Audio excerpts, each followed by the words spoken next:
بسم الله الرحمن الرحيم. بسم الله الرحمن الرحيم. إن الحمد لله نحمده ونستعينه ونستغفره ونعوذ بالله من شرور أنفسنا ومن سيئات أعمالنا. من يهده الله فلا مضل له ومن يضلله فلا هادي له وأشهد أن لا إله إلا الله وأشهد أن ورسوله. يا أيها الذين آمنوا اتقوا الله حق تقاته ولا تموتن إلا وأنتم.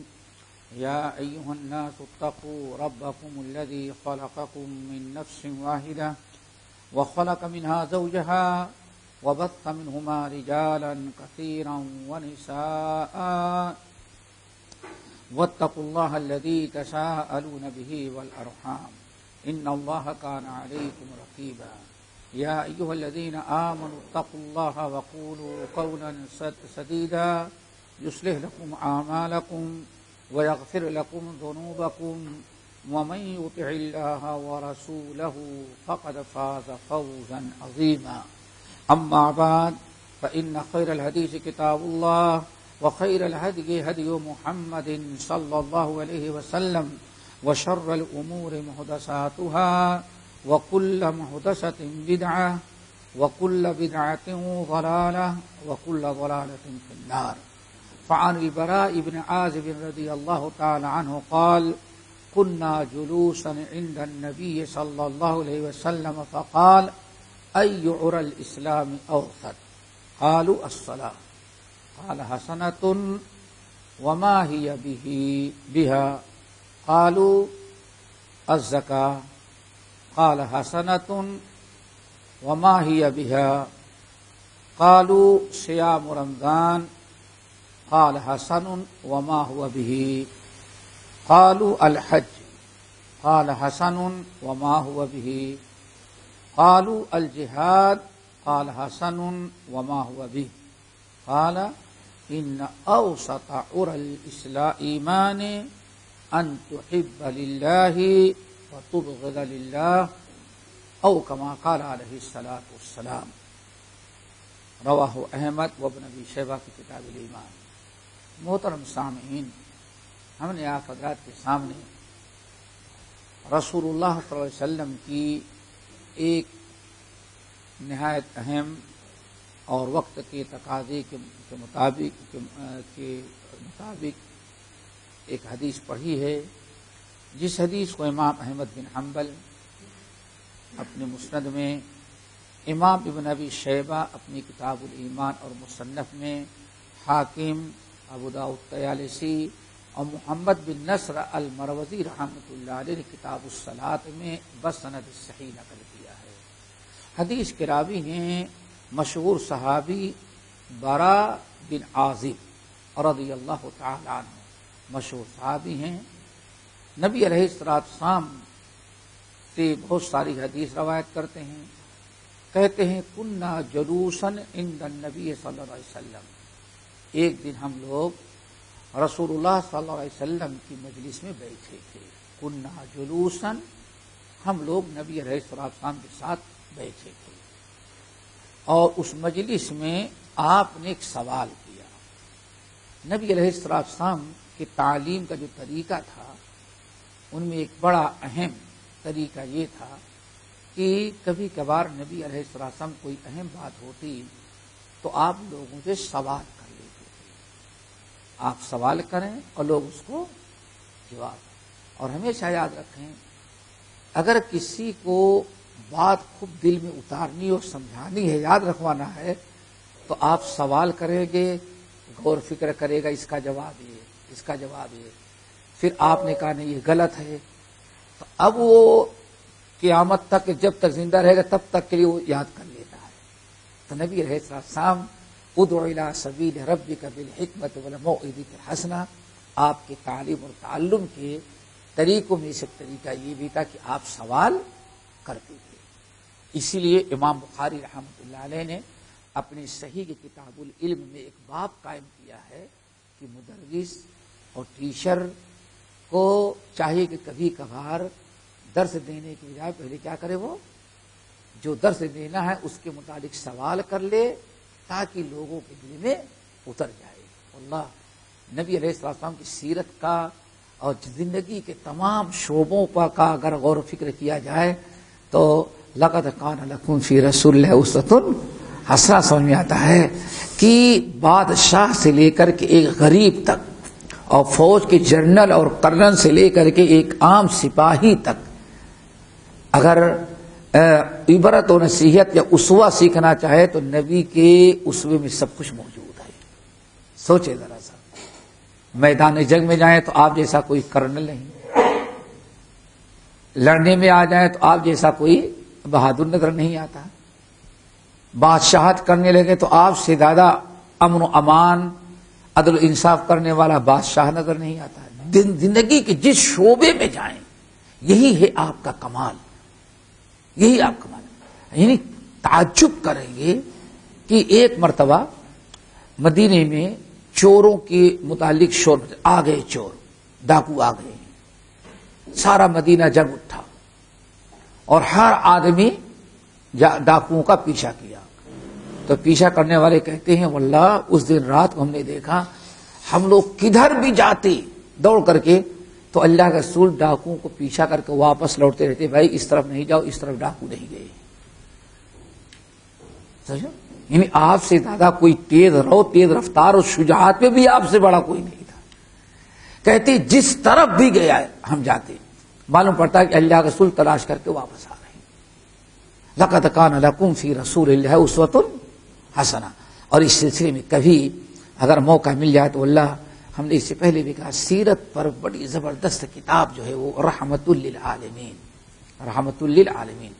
ہمیں یاد ہے ہمارے طالب علمی کے زمانے میں مولانا علی میاں ندوی ایک مرتبہ مضمون لکھ رہے تھے پیپر میں کہ ہماری محسن کتابیں، یعنی جن کتابوں کا سب سے بڑا ہم پر احسانات ہے ان کتابوں کا تذکرہ کر رہے تھے، تو اس میں کہا کہ رحمت للعالمین۔ قاضی سلیمان صاحب سلمان منصور پوری رحمۃ اللہ علیہ بہت بڑے عالم تھے، انہوں نے لکھا ہے، کتاب کا نام ہی رکھا رحمت للعالمین۔ بڑی علمی، بڑی زبردست کتاب ہے۔ اسی چیز کے پیش نظر دنیا کے مختلف زبانوں میں وہ کتاب کی گئی، اردو میں لکھا تھا، پھر عربی میں ترجمہ ہوا، انگلش میں ہوا، ہندی میں ہوا، اور تقریباً ہماری مشہور زبانوں میں وہ موجود ہے، اور اس کا ضرور مطالعہ کرے تو بہت ساری چیزیں نبی علیہ السلام کی سیرت کے متعلق وہ چیزیں آ جائیں گی جو دوسری جگہ نہیں ملتی۔ تو نبی علیہ السلام کے متعلق بتا رہا تھا کہ آپ اس سوال کرتے ہیں۔ امام بخاری رحمۃ اللہ علیہ نے صحیح بخاری کے اندر باب قائم کیا اور یہ مسئلہ ثابت کیا کہ ٹیچر اور معلم کے لیے بھی نبی علیہ السلام کے حالات میں بڑا بہترین اسوہ ہے۔ اور باب کیسے قائم کیا کہ استاد کو چاہیے، ٹیچر معلم کو چاہیے کہ کبھی سوال پیش کرے اور جب سارے لوگ جواب دے کر کے عاجز آئیں تب جواب دے تاکہ لوگوں کو اچھی طرح سے یاد رہے۔ پھر امام بخاری نے باب قائم کرنے کے بعد بطور دلیل کے استدلال جو کیا حضرت عبداللہ ابن عمر ابن الخطاب رضی اللہ تعالیٰ عنہ کے حدیث سے، کہتے ہیں کہ ہم لوگ نبی علیہ السلام کے مجلس میں بیٹھے ہوئے تھے، آپ نے لوگوں سے فرمایا بھائی ایک درخت ہے جس درخت کی مثال مومنوں کی ہے، اور اس درخت کی کوئی چیز ضائع اور نہیں جاتی، بیکار نہیں، ہر چیز اس درخت کی، پھل ہی نہیں، ہر چیز درخت کی جو ہے وہ اس درخت کی استعمال کی ہے، اس درخت کی ہر چیز سے لوگ فائدہ اٹھاتے ہیں۔ بتاؤ وہ کون سا درخت؟ ہم لوگ تو کس سے کہانی سمجھیں گے، لیکن اللہ کے رسول کا علم ذرا دیکھے، بولو بتاؤ کیا ہے؟ عبداللہ ابن عمر ابن الخطاب کہتے ہیں کسی نے کہا فلاں درخت، آپ نے فرمایا نہیں۔ کسی نے کہا فلاں درخت، نہیں۔ کہتے ہیں یہاں تک کہ جو لوگ شام کی طرف تجارت کے لیے جاتے تھے وہ جنگلوں میں جو درخت دیکھے تھے، جس درخت کا نام آتا جو آتا ہر ایک درخت کا نام لیے، لیکن ہر ایک نے اللہ رسول کیا جواب دیا؟ وہ درخت نہیں ہے۔ لوگ سوچ رہے تھے کوئی بہت بڑا دور دراز کا درخت ہوگا جو ہے۔ اچھا، جب سب لوگوں نے ہتھیار ڈال دیا تو اللہ سے فرمایا اللہ کے بڑے یہ تمہارے سامنے درخت کھجور کا رکھا ہے، یہ کھجور کا درخت بات ہے، یہ کھجور کا درخت ہے۔ تم شام تک پہنچ گئے اور یہ سامنے درخت موجود ہے، مومن کی مثال اس کو تم لوگ نہیں بتا سکتے؟ بتاؤ کھجور کے درخت کی خوبی کہ یہ صرف اس کا پھل ہی کام نہیں آتا، بلکہ اس کی کوئی چیز بیکار نہیں جاتی، کوئی چیز بیکار نہیں ہے، ہر چیز سے انسان کو فائدہ پہنچتا ہے۔ یہی مثال مومن کی ہے۔ بات ہوئی، ختم ہو گئی، چلے گئے۔ مجلس میں ابو بکر بھی تھے، عمر بھی تھے، اور حضرت عبداللہ ابن عمر چھوٹے وہ بھی تھے۔ جب پلٹ کر کے عمر فاروق اپنے بیٹے کے ساتھ گھر آئے تو حضرت عبداللہ نے کہا والد صاحب اللہ کے رسول نے جیسے سوال کیا تو میرے سمجھ میں آ گیا تھا کہ یہی درخت ہے۔ بیٹے بتایا کیوں نہیں؟ دل تو چاہتا تھا کہ بتاؤں، لیکن آپ کو دیکھتا بڑے لوگوں کو تو بڑے لوگوں کو ادب مانے تھے، اس لیے میں خاموش رہ گیا۔ عمر فاروق نے کہا بیٹے اس وقت اگر تم جواب دے دیتے تو مجھے دنیا کی بہت بڑی دولت ملنے سے جو خوشی ہوتی اس سے زیادہ خوشی ہوتی کہ میرے بیٹے نے صحیح جواب دے دیا۔ امام بخاری اس حدیث کو نقل کر استدلال کرتے ہیں کہ کبھی معلم کو چاہیے کہ ایسے بھی اپنے درس میں، اپنے تعلیم و تعلم میں، اپنے تدریس کے اندر یہ طریقہ بھی طلباء کے سامنے اپنائے۔ انہی میں سے ایک حدیث یہ بھی ہے جو ابھی میں نے پڑھی ہے، حضرت برا ابن عازب رضی اللہ تعالیٰ عنہ۔ برا ابن عازب رضی اللہ تعالیٰ عنہ کہتے ہیں نبی علیہ السلام کے ساتھ ہم لوگ بیٹھے ہوئے تھے، آقا نے فرمایا بتاؤ ایو اور الاسلام اوسط، او ایو اور الاسلام اوسط۔ عروا کی جمع ہے۔ عروا عربی زبان میں کس کو کہتے ہیں؟ عربی زبان میں عروا جو کہتے ہیں کڑے کو کہتے ہیں، لیکن ہاتھ میں پہننے والا کڑا نہیں۔ عام طور پر دیکھتے ہوں گے کہ انسان اپنا جانور، خاص طور سے بڑا جانور، اپنا جانور جو باندھتا ہے تو ایک رسی لیتا ہے، رسی گلے میں ڈالتا ہے، اور رسی کا دوسرا حصہ جو ہے وہ کسی درخت کے جڑ میں یا کھوٹا گاڑ دیتا ہے۔ کھوٹا جانتے ہو نا، کھوٹا گاڑ دیتا ہے اس میں۔ اب عام طور پر دیکھیں گے تو کبھی زنجیر کا یا اپنا رسی کا وہ آخر میں جو کڑے کے کھوٹے میں ڈالتے ہیں، اس طرح سے گول دائرے کے ساتھ کڑا رہتا وہ ڈال دیتے ہیں اس میں، دیکھا ہوگا۔ اب اتنا مضبوط و کھوٹے کے ساتھ رہتا ہے، جانور چاروں طرف بھاگنے کی کوشش کرتا ہے لیکن اس مضبوط کڑے میں جکڑ دینے کے بعد وہ نہیں رہ گیا۔ اور عروۃ الوثقی قرآن پاک کے اندر ہے، عروۃ الوثقی۔ اور انسان اپنے بڑے جانور کو جب کھوٹے سے نکال کر کے کسی طرف لے کے جاتا ہے، اگر کڑا نہیں ہے تو کڑا بنا کر کے اپنے ہاتھوں میں اس طرح سے باندھ لیتا ہے۔ کیوں؟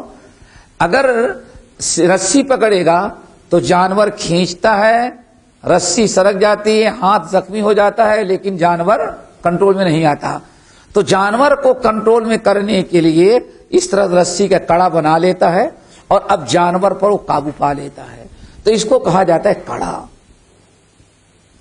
کڑا اس مضبوط اس کو پکڑ لینے کے بعد انسان محفوظ رہ جاتا ہے یعنی گرنے سے، پڑنے سے، بھاگنے سے، خطرے سے۔ تو اللہ کے رسول نے پوچھا ایو اور الاسلام اوسط، لوگوں تم بتا سکتے ہو کہ اسلام کا سب سے مضبوط اور اچھا کڑا کون ہے؟ قرآن کو، اسلام کو، کتاب و سنت کو کیا کہ عروۃ اس کا لانفصام رہا۔ ایو اور الاسلام اوسط، اوسط اوسط درجہ بولتے ہیں نا، وسط، اوسط۔ اوسط ہمارے اور آپ کے عام طور پر بیچ کی چیز ہوتی ہے، اس کو اوسط کہا جاتا ہے۔ عربی زبان میں اوسط بیچ کا بھی ہے اور عمدہ اور سب سے افضل بھی بولا جاتا ہے۔ اور عام طور پر بیچ والی چیز سب سے اچھی ہوتی ہے، اس لیے اس کو بھی کیا کہا جاتا ہے؟ اوسط۔ تو مراد کیا ہے؟ سب سے افضل، سب سے بہترین اور مضبوط افضل کڑا اسلام کا کیا ہے بتا سکتے ہو؟ جب نبی علیہ السلام نے پوچھا تو صحابہ کرام نے فوراً کہا الصلاۃ، یا رسول اللہ سب سے مضبوط کڑا کیا ہے؟ نماز ہے۔ کیوں؟ اسلام کے بعد آپ حضرات جانتے ہیں لا الہ الا اللہ محمد رسول اللہ تو کلمہ اسلام کہتے ہیں۔ اب کلمے کے بعد سب سے بڑا عمل مضبوط اور بہترین کڑا کیا ہے؟ نماز ہے۔ اللہ رسول نے فرمایا حسنۃ، نماز کا کیا پوچھنا ہے، تو بہت بہترین نیکی، بہترین عمل ہے، لیکن وما ہی یا بہا، لیکن میں جس کڑے کے متعلق پوچھ رہا ہوں وہ نماز بھی نہیں ہو سکتی۔ ایور الاسلام اوسط، سب سے بہترین کڑا۔ اوسط کے معنی کیا بتایا؟ بہترین، افضل۔ اور یہی معنی قرآن کی اس آیت وَكَذَلِكَ جَعَلْنَاكُمْ أُمَّةً وَسَطًا، تم کو بہترین امت بنایا گیا، کیا ہے۔ تو صحابہ کرام نے سب سے پہلے جواب کیا دیا؟ الصلاۃ، سب سے بہترین کڑا جو ہے مضبوط افضل وہ نماز ہے۔ اور واقعی نماز بہت بڑی چیز ہے، نماز سے افضل کیا ہو سکتا ہے؟ صحابہ نے بالکل وجہ کہا، لیکن اللہ کے رسول کو جو پوچھنے کا مقصد تھا کچھ اور تھا۔ ان کے علاوہ ورنہ سب سے مضبوط کڑا کیا ہے؟ برائی سے روکنے والا سب سے بڑا عمل، نیکی پر آمادہ کرنے والا سب سے بڑا عمل، اسلام کے تحفظ کا سب سے بڑا عمل، ان الصلاۃ تنہی عن الفحشاء والمنکر، اس سے بڑا عمل کیا ہو سکتا ہے؟ بہترین۔ عمر فاروق رضی اللہ تعالیٰ عنہ کہتے ہیں من اقام الدین، جو اقام الصلاۃ، جس نے نماز کی حفاظت کیا، نماز کو قائم کیا، نماز کے علاوہ دین کی ساری باتوں کو نماز سے بھی زیادہ پابندی کرنے والا ہوگا، سمجھ گئے نا۔ لیکن ومن ہدم الدین اور ترک الصلاۃ، اور نماز کو چھوڑ دیا، فقد ہدم الدین، سمجھو کہ دین اس نے کیوں، دین اب کیا دین پر عمل کرے گا؟ تو صحابہ کرام نے بالکل بجا کہا الصلاۃ۔ لیکن اللہ کے رسول جو پوچھنا چاہتے تھے جس کڑے کے بارے میں، وہاں تک صحابی نہیں پہنچے۔ آنے فرمایا حسنۃ، حسنۃ بہت اچھی چیز ہے، لیکن وما ہی بہا، میں جس کڑے کے متعلق پوچھ رہا ہوں وہ نماز بھی نہیں ہو سکتی، نماز بھی نہیں۔ دوسرے صحابی اٹھے یا رسول اللہ الزکاۃ، اب نماز کے بعد تو زکات آتے ہیں، امت کو جوڑنے کے لیے، آپس کے الفت و محبت کے لیے، غریب مسکینوں کی دل جوئی کے لیے سب سے بڑی چیز کیا ہے؟ زکات۔ اور آپ حضرات جانتے ہیں آج دنیا میں چاہے روافض کا عروج ہوا یا شیعیت کا کیا کہتے ہیں عیسائیت کا، یہ سارے لوگوں، ان سارے لوگوں نے دنیا میں اپنے غلط چیزوں کا جو کہ نشر و اشاعت کی، کس کے ذریعے؟ وہ مال کے ذریعے۔ اسلام نے ایک زکوٰۃ مقرر کیا ہے تاکہ غریبوں کی، مسلمان غریبوں کی، پریشان حال لوگوں کی حاجت پوری ہوتی رہے۔ اور اس بعد اہل میں کہتے ہیں زکوٰۃ کے بڑے اہم فوائد میں سے ایک فائدہ یہ بھی ہے کہ مسلمانوں کی غربت سے کوئی فائدہ اٹھا کر کے اسلام سے ان کو پھیرنے کی کوشش نہ کر سکے۔ تو زکوٰۃ، اللہ رسول نے فرمایا حسنۃ، زکوٰۃ بھی بڑی پیاری چیز ہے، بہت اچھا عمل ہے، لیکن وما ہی بہا، ہم جس چیز کے متعلق سوال کریں وہ زکوٰۃ بھی نہیں ہو سکتی، نماز بھی نہیں اور زکوٰۃ بھی نہیں۔ ایک صحابی اٹھے یا رسول اللہ، میں بالکل صحیح جواب کیا ہے؟ صیام و رمضان، ماہ رمضان کا روزہ۔ اب انہوں نے سوچا نماز تو 5 منٹ کا کام ہے، 10 منٹ کا، یہی ہوتا ہے نا، 10-20 منٹ کا کی نماز، زکوٰۃ سال بھر میں 1 مرتبہ، لیکن روزہ تو مسلسل 1 مہینہ لگاتار ہے، تو نماز اور زکوٰۃ نہیں تو کیا ہوگا؟ وہ روزہ۔ اللہ کے رسول نے فرمایا حسن وما ہوا بہا، بھائی روزہ بہت بڑا عمل ہے، لیکن جو میں پوچھ رہا ہوں وہ روزہ بھی نہیں ہو سکتا۔ صحابہ کرام بڑے حیرت میں، نہ نماز، نہ روزہ، زکوٰۃ بھی نہیں، روزہ بھی نہیں. تو ایک اور صاحب اٹھے، یا رسول اللہ تب تو پھر ایک ہی چیز ہے، کیا ہے؟ الحج. ارکان خمسہ پورے ہو گئے نا. حج. اللہ نے فرمایا حسن وما ہوا بہا، حج بہترین عمل ہے، لیکن میں جس کڑے کے بارے میں پوچھ رہا ہوں وہ حج بھی نہیں ہو سکتا. اندازہ لگائیں، صحابہ غصہ بھی نہیں ہوتے، لیکن اللہ کے رسول دل میں بات اتار کیسے رہیں گے؟ یہ حدیث کی اہمیت جو آپ تعلیم دینا چاہتے ہیں کہ لوگ بھولے ہی نہیں کبھی. 4 ہو گئے نا، نماز، زکوٰۃ، روزہ، حج. جب کچھ نہ ہوا تو اب ایک صحابی کھڑے کہ بھائی اب ارکان خمسہ نہیں، تو اب میرا جواب تو بالکل صحیح ہوگا. کیا ہے؟ الجہاد. جہاد ہے. اور واقعی نبی علیہ السلام نے جہاد کو وزیروۃ سنام ہی الجہاد قرار دیا. اسلام کی سربلندی اور عروج کس کے اندر ہے؟ جہاد کے اندر. وزیروۃ سنام ہی الجہاد. صحابی کی بھی سوچ تھی، جواب بہت سوچ سمجھ کر دیا، لیکن اللہ اس نے فرمایا حسن، جہاد بھی بہت اچھا ہے، بہت بڑی چیز ہے، لیکن وما ہوا بہا، میں جس کڑے کے متعلق سوال کر رہا ہوں وہ جہاد بھی نہیں ہو سکتا. یعنی اب صحابہ نے جواب دینا کہاں سے شروع کیا؟ صلاۃ سے، اور جہاد تک آئے، ہر ایک کا جواب غلط نکلا. اللہ کے رسول نے ان کا دل نہیں توڑا. حسن، یہ بھی آتا ہے، حسن، حوصلہ افزائی کی، تم نے جواب بہت اچھا دیا، اور جس چیز کا تذکرہ تم نے کیا بہت عالی شان چیز ہے، لیکن میں جو پوچھ رہا ہوں وہ نہیں ہو سکتا.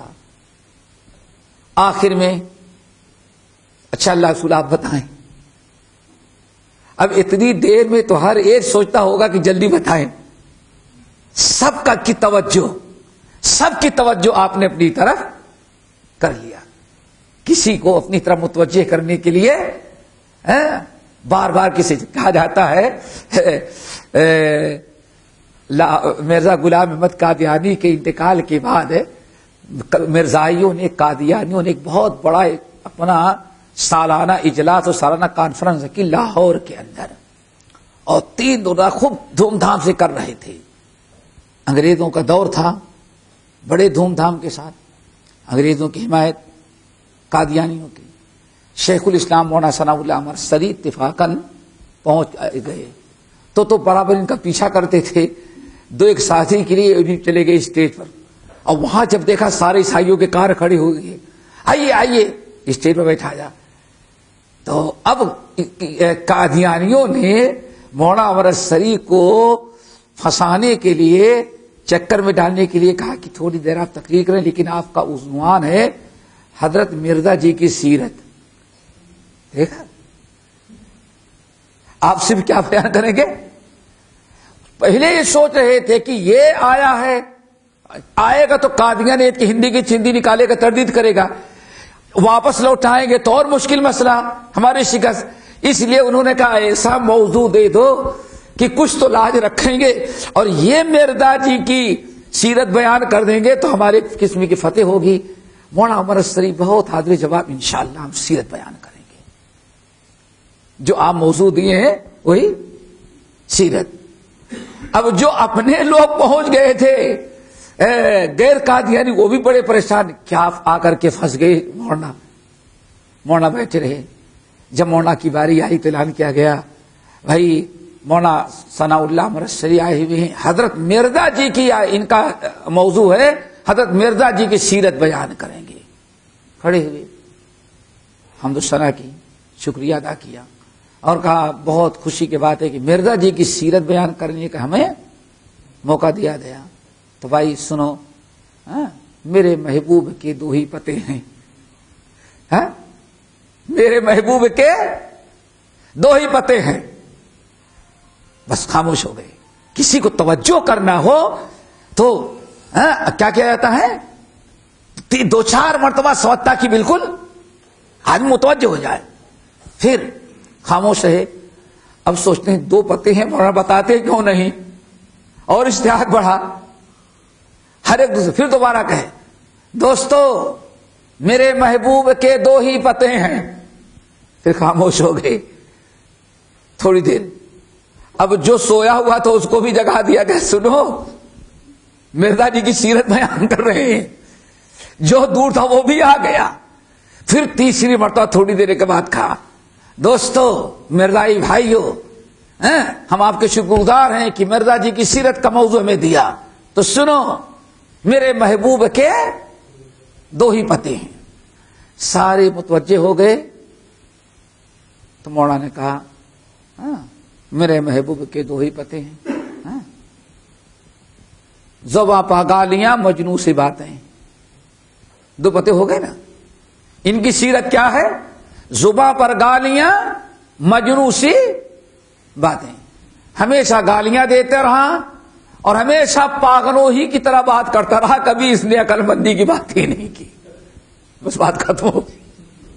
اب کیا جواب دیں؟ لیکن ایک فتح مبینہ تو نصیب ہوا. سارے لوگ خاموش. اب کوئی کہہ نہیں سکتا. کیوں سوچتے ہیں اب اگر چھیڑیں گے تو 10-20 گالیاں بھی سنا دے گا مرزا کیا کہتے تھے. تو میرے بھائیوں لقد کان لکم فی رسول اللہ اسوۃ حسنہ, آپ نے 5 مرتبہ سوال کیا. جب سارے لوگ لاجواب ہو گئے اور ہر ایک کے زبان پر اللہ رسول آپ بتائیں کیا چیز ہے, تو آپ نے فرمایا ان اوسط عر الایمان, لوگ اسلام کا ایمان کا سب سے بہترین سب سے مضبوط کڑا جو ہے جس پر امت محمدیہ کے عروج و ترقی کا سارا دار و مدار ہے, وہ کیا ہے؟ ان تحب للہ, ہمیشہ تم محبت کرو لوگوں سے. کس کے لیے؟ اللہ کے لیے. اللہ ان تحب للہ وتبغض للہ, اور ہمیشہ جس سے نفرت کرو تو وہ بھی کس سے لیے؟ اللہ کے لیے. میرے بھائی اجتماعیت, اتفاق اور اتحاد بہت بڑی نعمت ہے. مسلمانوں کی آپس کی الفت محبت یہ بہت بڑا اللہ تعالیٰ کا کیا ہے؟ انعام ہے. امت محمدیہ کے لیے عروج اور ترقی کا بہت بڑا ذریعہ اور سبب ہے. آپس کا اتحاد, آپس کا ملاپ, آپس کی الفت و محبت جو ہوگی وہ کب ہوتی ہے؟ ہمارے معاشرے میں اجتماعیت جو بہت بڑا ذریعہ بنتا ہے. کبھی دیکھا جائے, اگر دیکھا جائے اور غور کریں کہ مضبوط سب سے مضبوط کڑا نماز, زکوٰۃ, ارکان خمسہ ہیں, ان سے بڑی کوئی چیز نہیں ہو سکتی. لیکن ان تمام چیزوں کا تعلق عبادات سے ہے. لیکن یہاں اجتماعیت, اتفاق اور اتحاد, آپس کے الفت محبت کے لیے جو چیز تھی وہ کیا ہے؟ حب فی اللہ اور بغض فی اللہ. لوگوں سب سے بڑا مضبوط کڑا اسلام کا, ایمان کا, جس سے معاشرے میں ایمان, ایمانیات, اسلام, اسلامی حکام کا دار و مدار ہیں, وہ کیا ہے؟ کسی جس سے محبت کی جائے تو صرف اللہ کے لیے, اور نفرت کی جائے تو صرف کس کے لیے؟ اللہ کے لیے. اسی لیے آپ ذرا غور کریں, صحاح کی اور روایت صحیحین کی, انس بن مالک رضی اللہ تعالیٰ عنہ کی بڑی مشہور حدیث. اسی حدیث کو سن لینے کے بعد معلوم پڑے گا کہ اسلام کا کتنا بڑا مضبوط کڑا ہے یہ, کہ جس سے آپ کو محبت ہے. محبت صرف دنیا کے لیے نہیں, محبت اس لیے ہو کہ اس کی محبت میں اللہ کی رضا ہے. یہ اللہ کا نیک بندہ ہے, مسلمان ہے, مومن ہے, شریعت کا پابند ہے. اب اس سے جو محبت ہو, اس لیے نہیں کہ ہماری قوم کا ہے, ہمارا سردار ہے, بلکہ اس لیے ہو کہ اللہ تعالی کا محبوب ہے, اللہ تعالیٰ کے مومن بندہ ہے. اور مومن بندوں سے، نیک لوگوں سے محبت کرنا اللہ رب العالمین کے نزدیک محبوب اعمال میں سے ہے۔ جب آپ دنیا میں اپنے دل میں محبت رکھنے میں بھی اللہ کی رضا، اللہ کی خوشنودی کو مد نظر رکھیں گے، صرف ان سے ملنے ملانے میں، ان سے دوستی محبت کرنے میں، اگر پہلے محبت کے پہلے، دوستی کے پہلے اللہ تعالیٰ ان سے محبت کرنے میں ناراض ہے گا یا خوش ہوگا؟ جب آپ اتنا اللہ تعالیٰ کی خوشنودی کا خیال کریں گے تو بڑے بڑے معاملات کو درک نہیں کریں گے، جب تک کہ آپ یہ نہ سوچیں یہ اللہ تعالیٰ کے محبوب، اللہ تعالیٰ کو پسند ہے، اللہ تعالیٰ کو یہ ناپسند ہے۔ ایک معمولی سے اس کا تعلق ہمارے معاشرتی زندگی سے ہے کہ جو انسان کسی سے محبت بھی کرتا ہے تو اس میں اپنا کوئی مفاد مد نظر نہیں، صرف اللہ تعالیٰ کی رضا چاہتا ہے۔ تو میرے بھائی، ان سے محبت کے بعد جب آپ اسلام کو یہاں تک فالو کریں گے، یہاں تک آپ اللہ تعالیٰ کی رضا کو مد نظر رکھتے ہیں، تو دنیا کے ہر معاملے میں، اٹھنے میں، بیٹھنے میں، کاروبار میں، چلنے میں، پھرنے میں، لین دین میں، کاروبار میں ہمیشہ اللہ تعالیٰ کی رضا کو مد نظر رکھیں۔ اس نقطے کو سمجھیں گے تب پتا چلتا ہے کہ واقعی اللہ کے رسول جو جوامع الکلم دیے گئے تھے، کتنی بڑی بات بیان کی کہ اسلام کا مضبوط اور بہترین کڑا کیا ہے؟ کسی سے محبت ہو تو اللہ کے لیے اور نفرت ہو تو اللہ کے لیے۔ اسی لیے آج واللہ بڑی حیرت ہوتی ہے دوستو، آج ہمیں اسلام میں چلنے پر کیوں مزہ نہیں آ رہا ہے؟ کبھی آپ نے غور کیا کیوں مزہ نہیں آ رہا ہے؟ واللہ سب چھوڑو، اگر یہ مشاعرے کی مجلس ہو، کیا خیال ہے آپ کا؟ مشاعرے کی مجلس ہو تو جگہ نہیں ملے گی، ٹکٹ لے لے کر کے، اور شاید کی فجر تک چلتا رہے، کسی کو نیند نہیں آئے گی، سمجھے نا؟ کسی کو نیند نہیں آئے گی۔ لیکن فری میں درس کے لیے بلایا جائے گا، گنے چنے چند لوگ آئیں گے، جبکہ چائے بھی فری، پانی بھی فری، بغیر ٹکٹ کے، اور وہ بھی تھوڑا سا لمبا ہو جائے تو یہ شکایت شروع کر دیں گے۔ ہاں سوچے تھوڑا سا۔ اس کے برخلاف کل جمعہ ہے، آپ جمعہ پڑھنے کے لیے آئیں، اور پھر کہیں کرکٹ میچ ہو، پتا چلا کہ کرکٹ میچ ہو رہا ہے تو جمعہ پڑھ کر کے سنت بھی نہیں پڑھیں گے، پنجوں کے بل کھڑے ہو کر کے ہوٹل پر ٹی وی لگا ہوگا تو شاید کہ اثر تک رہیں، تو اذان بھی ہو جائے تو شاید خیال نہ پڑے۔ اس لیے صاحب کہنے لگے اس زمانے میں سب سے زیادہ مسلمان لوگوں کو خشوع خضوع دیکھنا ہے تو کرکٹ میچ میں، اگر کان بھی کاٹ لے جاؤ تو پتہ نہ چلے اس کو۔ آپ حضرات نے آج سے تقریباً یہ 35-36 سال کا واقعہ ہے، جمعرات کا دن دبئی کے اندر کتنی فیملیاں پورے اس میں تھی، کمپاؤنڈ تھا، اور گھر میں آگ لگی ہے، اور سارے لوگ جمعرات کو انڈین فلم دیکھ رہے تھے، کسی کو ہوش نہیں تھا کہ گھر میں آگ لگی، سب جل گئے ہیں۔ شاید جو پرانے لوگ معلوم ہو تک 35 سال پہلے کی بات ہے، دیرہ کے اندر فیملی کے ساتھ ہر آدمی اپنا کمرہ بند کر کے مزے میں فلم دیکھ رہا ہے۔ کیوں؟ ہم سے لوگوں نے بتایا کہ ہفتے بھر انتظار کرتے تھے کہ انڈین فلم جمعرات کو آئے گی، اس کے دیکھنے میں اتنا خشوع خضوع کہ بادو والا جل رہا تھا، شور مچایا تو بادو والے کو پتا، جب اس کو پتا کب چلا جب اس کے کمرے آگ لگ گئی تھی فیملی کے ساتھ، اسی خشوع خضوع۔ لیکن اس کے برخلاف خطبہ ہو، دین کی باتیں ہوں، تلاوت قرآن ہو، واللہ آج آخر ان چیزوں مزہ کیوں نہیں آ رہا ہے؟ بات اصل یہ ہے کہ معاملہ یہی ہے، حب فی اللہ آج ہم نے ختم کر دیا ہے۔ ہمارے سارے تعلقات الا من رحم اللہ دنیاوی اپنے اغراض، اپنے مفاد، اپنے مقاصد کے لیے ہیں۔ حضرت انس بن مالک رضی اللہ تعالیٰ عنہ کی حدیث صحیح بخاری اور مسلم کی، اللہ نے کیا فرمایا تھا؟ ثلاث من کن فیہ وجد بہن حلاوۃ الایمان۔ تین چیزیں ہیں کلمہ پڑھنے والا جب اپنے اندر تین چیزیں جو کلمہ پڑھنے والا پیدا کرے گا اسی کو ایمان کا مزہ ملے گا، ورنہ ایمان کا مزہ نہیں ملے گا۔ ثلاث من کن فیہ وجد بہن حلاوۃ الایمان، تین چیزیں ہیں جس انسان نے وہ تینوں چیزیں اپنے اندر کلمہ پڑھنے کے بعد پیدا کیا اس کو ایمان کا مزہ ملے گا، ٹیسٹ، لذت آئے گی۔ اور ان تینوں چیزوں میں سے ایک چیز اگر ختم کر دے تو ایمان نہیں ملے گا، پھر کیا ہوگا؟ بجھی عشق کی آگے اندھیرے، مسلمان نہیں راکھ کا ڈھیر ہے، بس ڈھیر رہے گا۔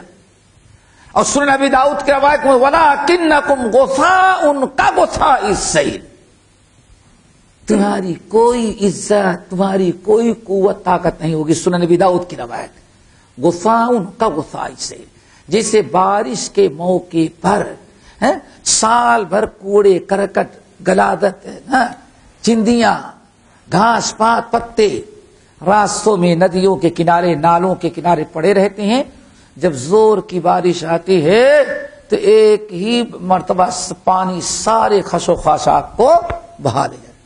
نہ دنیا میں ان پر خس و خاشاک ذرے ذرے، اتنے پتے، اتنے ریتے، اتنی چیزیں ہیں گنا نہیں جا سکتا، لیکن پانی کے روانی سے اپنے آپ کو بچا نہیں سکتے، بہ گئی۔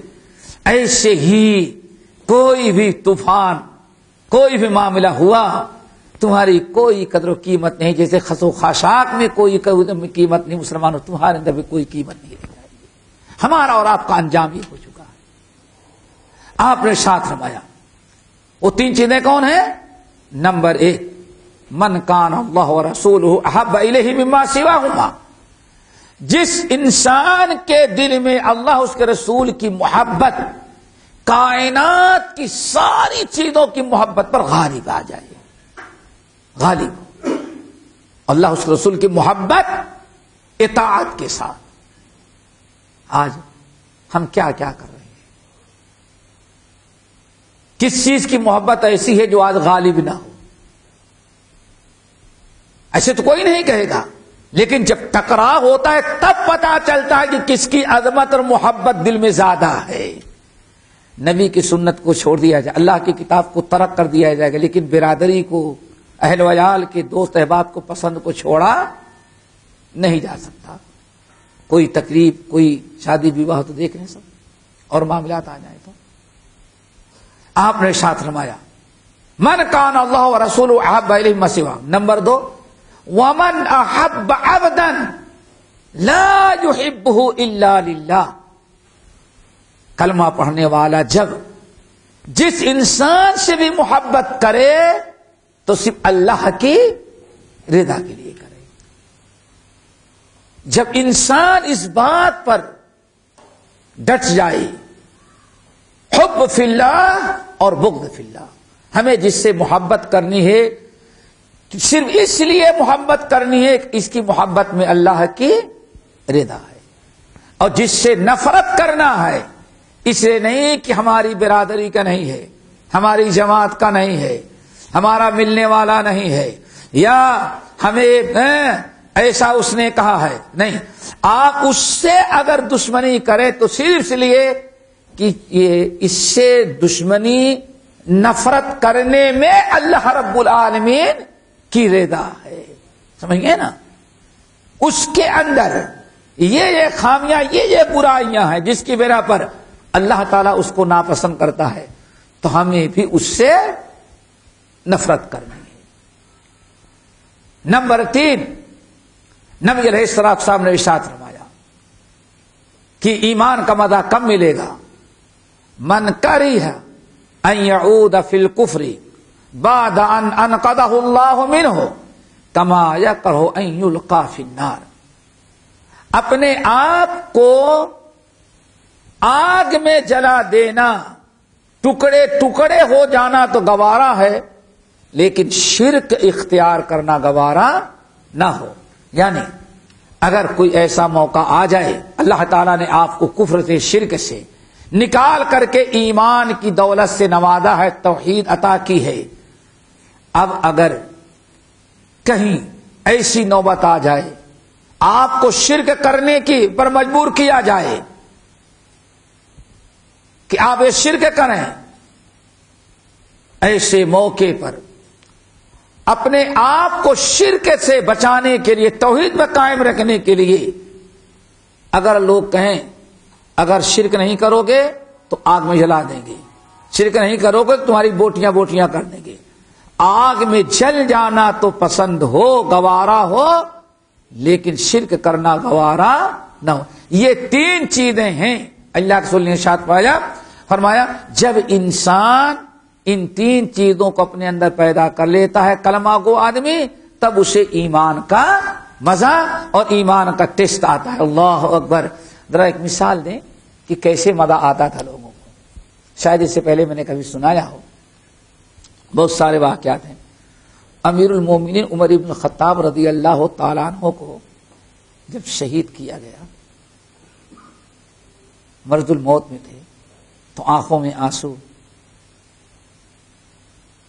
آنسو، آخری دم رو رہے ہیں.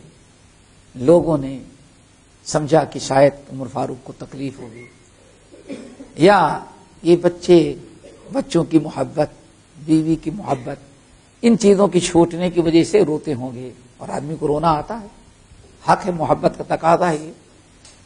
عمر فاروق نے سن لیا کہ لوگ اس قسم کی باتیں کر رہے ہیں. عمر فاروق نے کہا دیکھو ایمان کا مزہ. عمر فاروق نے کہا لوگوں اللہ کی قسم، تم جن چیزوں کی بنا پر کہہ رہا ہوں میں رو رہا ہوں، مجھے ان پر رونا نہیں آ رہا ہے. اللہ اس بات پر گواہ ہے. اللہ، ان کو غلط فہمی ہو گئی. اللہ آپ علیم بذات الصدور ہیں. آپ اچھی طرح سے جانتے ہیں کہ اس بیوی کے بیوہ ہو جانے پر مجھے کوئی غم، رونا نہیں آ رہا ہے.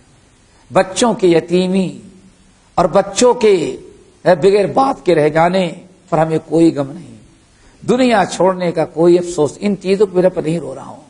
بس اس وقت رونا جو مجھے آ رہا ہے، صدمہ جو افسوس ہے، وہ یہ کہ اللہ گرمی کے موسم میں شدت کی گرمی ہو، دن بھی بڑا، گرمی بھی شدت کی، اور تیری رضا کے لیے اجر و ثواب کی نیت سے جب روزہ رکھتا تھا تو اس گرمی کی شدت میں، پیاس کی تکلیف میں جب تکلیف ہوتی اور تیرے اجر و ثواب کا، تیری رضا کا تصور کرتا تو اس تکلیف میں، پیاس میں اتنا مزہ آتا تھا. سوچتا ہوں کہ اگر مر گیا تو یہ مزہ ہم سے ختم ہو جائے گا، یہ مزہ نہیں ملے گا. اللہ آپ علیم بذات الصدور ہیں. آپ اچھی طرح سے جانتے ہیں کہ دنیا چھوڑنے کا مجھے غم نہیں ہے، صرف ایک ہی چیز پر مجھے رونا آ رہا ہے. اور کیا ہے؟ سردی کے موسم میں کڑاکے کی سردی پڑ رہی ہو، رات کو اٹھ کر کے تیری رضا کے لیے جب ٹھنڈے پانی سے تہجد کی نماز پڑھنے کے لیے وضو کرتا ہوں، اس ٹھنڈی جو لگتی ہے، لیکن پھر اس ٹھنڈی میں تہجد کی نماز پر جو تیرے اجر و ثواب کا وعدہ ہے، تیری رضا و تقرب کو یاد کرتا ہوں، تو اس ٹھنڈک کے برداشت کرنے میں جو مزہ آتا ہے، روح قبض ہو گئی تو یہ مزہ ہمارا ختم ہو جائے گا. یہ رونا ہے. دوستو جب ایمان کا مزہ آتا ہے تو ایسے آتا ہے. انسان کو تکلیف آتی، تکلیف میں بھی کیا ہوتا ہے؟ وہ مزہ. تکلیف میں ہمیشہ رب کو یاد کر لیتا ہے، اجر و ثواب کو، تو ساری تکلیفیں اس کی ختم ہو جاتی ہیں. لیکن جب آج ایمان کے مزہ سے ہم محروم رہ گئے تو اللہ اکبر، رمضان آتا ہے سوچتے ہیں کتنی جلدی رمضان ختم ہو جائے. تراویح پڑھنے کی باری آتی تو مسجد ڈھونڈتے ہیں کہ سب سے ہلکی تراویح کہاں ہو جاتی ہے. اللہ اکبر. یہ معاملہ کب ہوتا ہے دوستو؟ جب ایمان کا مزہ نہ مل رہا ہو. اگر عبادات میں، نماز میں، روزے میں، عبادات میں، اللہ اس رسول کے اطاعت و فرما برداری میں جب مزہ آ جائے تو اللہ جان دینے میں مزہ آتی. عبداللہ بن حذافہ صحابی کو جب جلانے لگا تو کیا جواب دیا تھا؟ رونے لگے. جب پکڑ کے لائے اور دیگ میں ڈالنا، رومی بادشاہ صاحب ڈالو اس کو جلا دو، آنکھ میں آنسو آ گئے، رونے لگے. کہا اب سمجھ میں آیا، اتنی دیر تک تم کو سمجھا رہا تھا کہ محمد کے دین سے، اسلام سے باز آ جاؤ اور چھوڑ دیں گے. اب جب اپنا انجام دیکھا تب کہا بیوقوف اس لیے نہیں رونا آ رہا ہے، اصل میں یہاں جان دینے میں اتنا مزہ آ رہا ہے، دل چاہتا ہے کہ جسم میں جتنے رومے ہیں ہر رومے کے بدلے ایک جان ہوتی تاکہ زیادہ مزہ آتا. رونا اس بات پر ایک ہی جان ہے، ایک مزہ مل گیا تو دوبارہ اس مزے سے میں محروم ہو جاؤں گا. واللہ جان دینے بھی مزہ آتا ہے کب؟ جب انسان کو ایمان کا مزہ مل جائے، توحید مل جائے. ہم نے شاید واقعہ بتایا تھا علماء صادق پور جب انگریز نے تقریباً 1856 سے شروع کیا، 1864 اور 65 کا واقعہ ہے جب پشاور کے اندر گرفتار کیا علماء بہت سارے مسلمانوں کو، اس میں علماء صادق پور تھے. اور پھر کافی دن تک جیل میں رکھنے کے باوجود فیصلہ ہوا کہ ان کو سولی پر لٹکا کر کے سب کو سزائے موت دے دیا جائے. کہاں جاتے ہو؟ اپنے ملک، اپنے وطن، اپنے بھائیوں کو جب ایمان کا مزہ آیا تو جان دینے میں کیا آ رہا ہے؟ مزہ مل رہا ہے. اللہ کہتے ہیں کہ جب ان کو سنایا گیا کہ تمہیں کل اتنے بجے سزائے موت دی جائے گی اور سولی پر لٹکایا جائے گا، تو انگریز جو مسئول تھا وہ رات بھر چکر لگاتا تھا. کچھ لوگوں تو پہلے بتا دیا تھا. تو جب ان کو سنایا گیا تھا 2-4 مہینہ پہلے اور سولی دینے والے دن پر جب ان کو دیکھا وزن تو کافی موٹے فربا ہو چکی تھی. انگریز بڑی حیرت میں، سمجھے موٹے ہو گئے ہیں، وزن کرو تو پتہ چلا 4-5 کلو سے وزن سب کا زیادہ ہو گیا تھا. انگریز بڑا پریشان. آج تک دنیا میں ہم نے پوری دنیا پہ حکومت کیا اور جہاں مسلمانوں کو یا کسی انسان کو موت کی سزا سنائی پہلے تو سزا کے پہلے ہی وہ کھانا پینا سب بند کر دیتا ہے، ختم ہو جاتا ہے. یہ کیسی قوم ہم کو ہندوستان میں ملی ہوئی ہے، یعنی متحدہ ہندوستان میں یہ کیسی قوم ملی ہوئی ہے وہ. اور یہ علماء صادق پور کو جب سزائے دی کے اعلان کیا تو رات کو انگریز مسئول جب ٹہلتا تھا جہاں کا تو کسی کوئی سو نہیں رہا ہے، جگ رہے ہیں اور سب خوش، چہرے پر رونق. فجر کے بعد نکالنے کے پہلے ان سے پوچھا کہ نیند نہیں آئی؟ کہا تم نے ایسی خوشخبری سنا دی تو مزیدار کی رات بھر نیند ہی نہیں آئی، وقت کا انتظار کر رہے ہیں. انگریز پاگل ہو جاتا ہے کہ یہ کیسی قوم ہے کہ رات بھر اس کو مارے خوشی کی نیند نہیں آ رہی ہے. یہ صادق پور پرانا نام پٹنہ جو بہار کا ہے، وہاں کے بڑا مشہور خاندان ہے. ابھی انڈیا میں بھی ہے، کراچی کے اندر بھی ایک خاندان صادق پور موجود ہے. اللہ اکبر. کہا دنیا میں ایسی مخلوق میں نہیں دیکھی جو انڈیا میں آ کر کے میں نے مخلوق دیکھی. اللہ اکبر. نکالا گیا، ایک دوسرے سے ہاتھ کڑی چھوٹی تو ایک دوسرے سے گلے مل رہے. ارے مخلوق کیسی ہے گلے مل رہے، کیا بات ہے؟ کہا اتنا مزہ آ رہا ہے اللہ کے راہ میں جان دینے میں کہ خوشی کی انتہا نہیں. پھر انگریز کے دماغ پھرا، یہ ایسی قوم سے سابقہ پڑا ہے کہ اللہ کے راہ میں جان دینے میں اس کو مزہ محسوس ہوتا ہے، تو اس لیے ایسی سزا نہ دی جائے جس میں ان کو خوشی ہے. اللہ اکبر.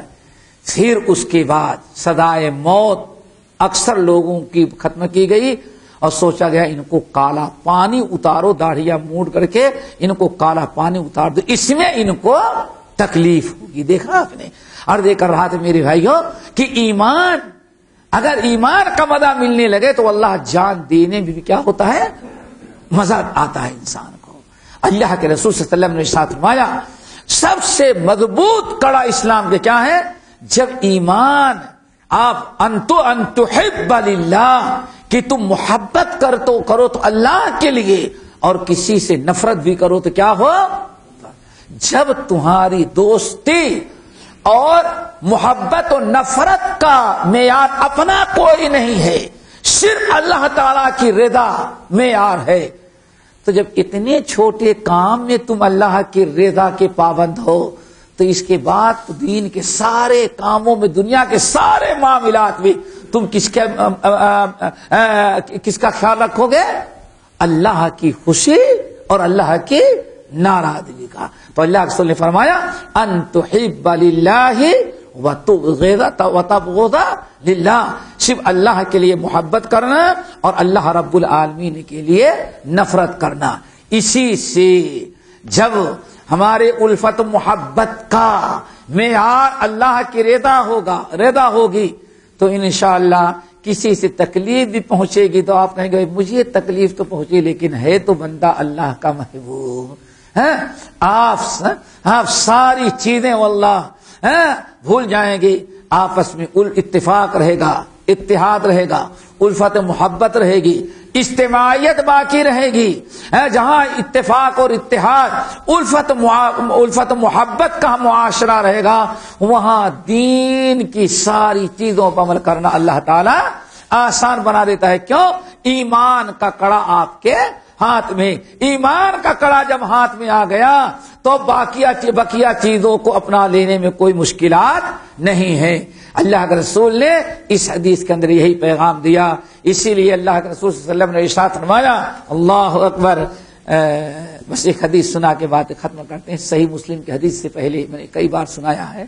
صحیح مسلم کی حدیث، اندازہ لگے کہ یہ کتنا بڑا عمل ہے اور اتنا مضبوط کڑا کیوں ہے.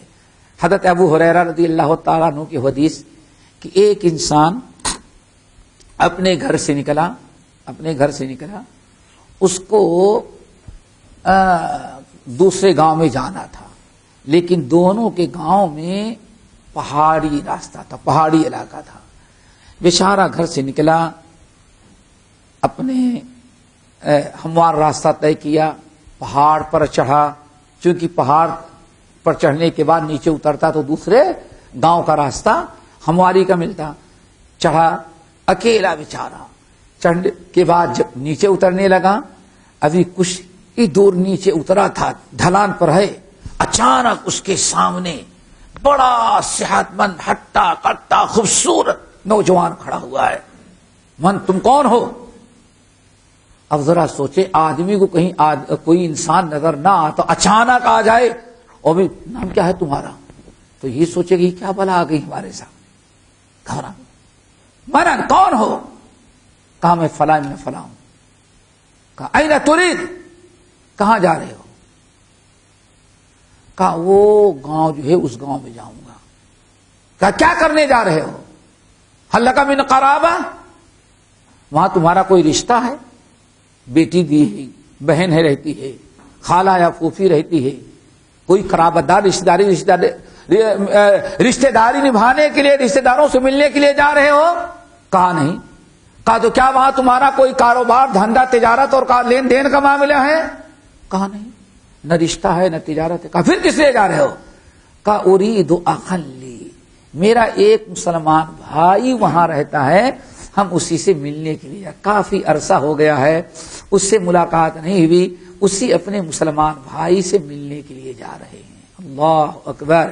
یہ ہے میرے بھائیوں مضبوط کڑا. تو اس نے کہا سنو، میں اللہ کا بھیجا ہوا فرشتہ ہوں. تم جب اس نیت سے نکلے اپنے گھر سے کہ فلاں علاقے میں، گاؤں میں تمہارا مسلمان بھائی ہے، للہ فی اللہ اس سے محبت کرتے ہو اللہ کی رضا کے لیے، اور اس سے تم ملنے کے لیے جا رہے تھے، تو اللہ تعالیٰ نے ہم کو حکم دیا کہ یہاں پہنچنے کے پہلے میں یہاں کھڑا رہوں اور تم سے سوال کروں، تم کو بشارت سناؤں. ذرا سوچو، اللہ آدمی کی اپنے ایک عمل حب فی اللہ کی وجہ سے اپنا اتنا اونچا مقام بنایا کہ فرشتہ ڈائریکٹ اس کے پاس آئے. کوئی معمولی چیز ہے؟ فرشتہ رب کی بشارت لے کر کے آئے. سوچو ذرا سا، کتنا خوش نصیب انسان. میں رب کا بھیجا ہوا فرشتہ ہوں. اور جب تم اپنے گھر سے نکلے، اس بھائی سے ملنے کے لیے، مسلمان کی زیارت کے لیے، یہی ہے حب فی اللہ. اگر ہوگا تو بھائی سے ملنے کے لیے جائیں گے، وہ آپ سے ملنے کے لیے جائے گا، الفت محبت بڑھائے گی، ایمان تازہ ہوگا، اور سب سے بڑی چیز رب کی رضا حاصل ہوگی. سنو، اللہ رب العالمین نے ہمیں بشارت لے کے بھیجی کہ تم اس سے جتنی محبت کرتے ہو، تمہاری اس محبت کی بنا پر، مسلمان بھائی مومن سے جو محبت کرتے ہو، تمہاری اس محبت کی برکت سے جتنا تم اس سے محبت کرتے ہو، اس سے ہزاروں گنا زیادہ اس کی وجہ سے اللہ تجھ سے محبت کرتا ہے.